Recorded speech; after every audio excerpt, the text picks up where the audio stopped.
CUT UG के counselling में कौन कौन से डॉक्यूमेंट्स लगेंगे, ऐसा बहुत सारे स्टूडेंट्स का डाउट आ रहा था, क्योंकि आपको मालूम है फॉर्म तो ओवर हो गया, अब जो भी स्टार्ट होगा वो डॉक्यूमेंट लगेगा आपके काउंसलिंग में। काउंसलिंग से पहले अब तो डॉक्यूमेंट का काम आएगा नहीं, ठीक है।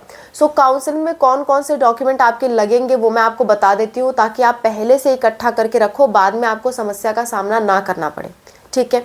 देखो CUT UG, देखो CUT UG में आप एडमिशन ले रहे हो CUT UG के थ्रू, तो आपके पास डॉक्यूमेंट्स प्रॉपर होना चाहिए, वरना मान लो आपको कॉलेज अलॉट भी हो गया, आप गए और सारे डॉक्यूमेंट नहीं लेके गए तो आपका एडमिशन कैंसिल भी हो सकता है। इसीलिए डॉक्यूमेंट आपके लिए एकत्रित करना बहुत ज़रूरी है, ठीक है।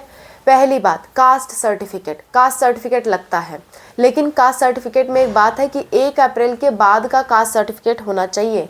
ज़्यादातर कॉलेज 1 अप्रैल के बाद का मांगते हैं, तो आपको जो भी कॉलेज अलॉट हो उस हिसाब से देख लेना कि उस कॉलेज में मतलब 1 अप्रैल के बाद का मांगा गया है या पहले का। आप जिस भी कॉलेज को टारगेट कर रहे हो उस कॉलेज के अनुसार चेक कर लेना। ये अभी नहीं पता चलेगा, ये आप एग्ज़ाम दे करके आ जाओ, उसके मतलब बाद काउंसलिंग स्टार्ट होगी, तो एग्ज़ाम देने के बाद तक आपको पता चल जाएगा। तो इतना ध्यान में रखो, अभी दिमाग में रखो कि कास्ट सर्टिफिकेट हो सकता है आपको नया बनवाना पड़े, ये चीज़ आपके ध्यान में रहे, आपको भूले ना।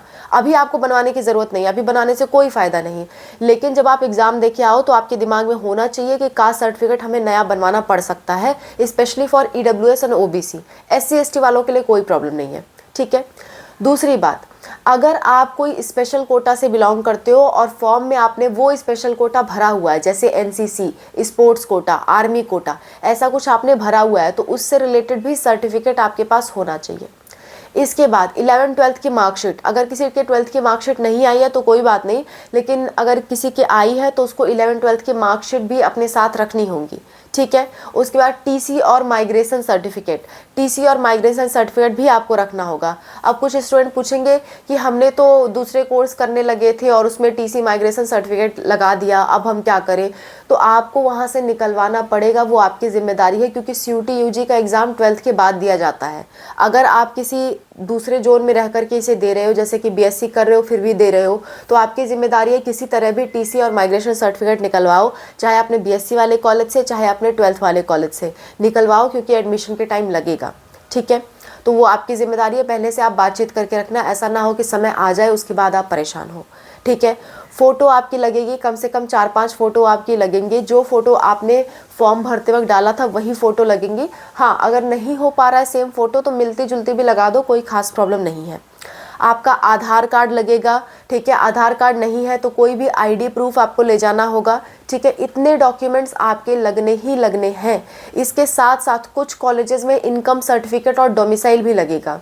इनकम सर्टिफिकेट और डोमिसाइल कुछ ही कॉलेज में लगता है, सारे कॉलेजेस में नहीं लगता है। इसके बाद आपका जो CUT का एडमिट कार्ड है और CUT का स्कोर कार्ड है, ये दोनों कार्ड वहाँ पे लगेंगे। तो एडमिट कार्ड अभी आप निकलवाओगे एग्ज़ाम के पहले तो एडमिट कार्ड की 2-2 कॉपी निकलवाना, क्योंकि बाद में निकलवा नहीं पाओगे। ये बात बहुत अच्छे से ध्यान रहे, पता चले जब काउंसलिंग आए तब तक वेबसाइट ही क्लोज़ हो जाए और आप एडमिट कार्ड ना निकाल पाओ।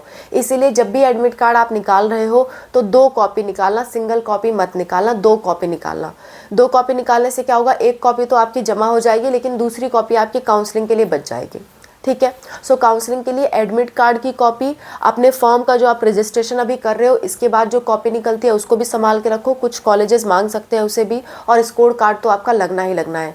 इतने सारे डॉक्यूमेंट्स आपको 100% तरह से तैयार रखने होंगे जब आपका एडमिशन हो, उससे पहले इसमें ये सारे डॉक्यूमेंट्स ओरिजिनल होना चाहिए।